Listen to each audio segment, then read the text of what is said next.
ne deyir? Biz ona öz mərhəmətimizdən verdik və ona öz qatımızdan elm öyrətdik, deyir. Kəhf surəsində Allah Teala buyurur 65-ci ayədə. Onun ki, insan bu iki xüsusiyyətlə, elm və mərhəmətlə Allahın bəndəsi olmağa layiq olur.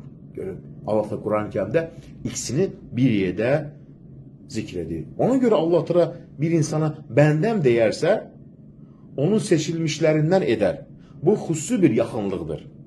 Mələklər Adəmin yaradılışını soruşanda yalnız fitnəni və qanı düşündülər. Yer üzərində fitnə mi törədəcəklər? Amma Allah insanın içində olanı bildirdi ki, çünki insanı insan edən nədir? Mərhəmətdir. Mələklər tərəddüd etdilər.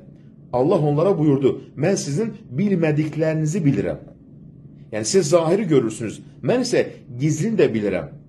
Bu xilqətdə gizlətdiyim mərhəməti də bilirəm. Allah Teala, Allahın 100 rəhməti vardır. Ondan birini endirib, insanlar birindən mülayim olurlar. 99'un isə ahirətdə deyir ki, möminlər üçün saxlamışam. Ona görə də hər zaman Allah Teala istəyəndə Allahın mərhəmətində, ey Rəbbim, məni mərhəmətinə daxil eylə, mənə rəhm eylə, mənə rəhmətini ver. Çünki içərisində hər şey gedir.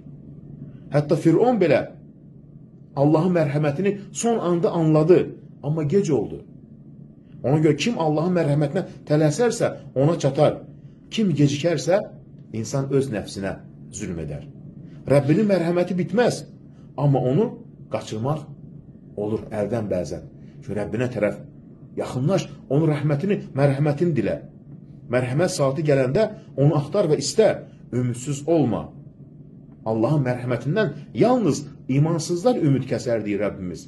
Mömin heç zaman Allahın mərhəmətindən, rəhmətindən ümidini kəsməz.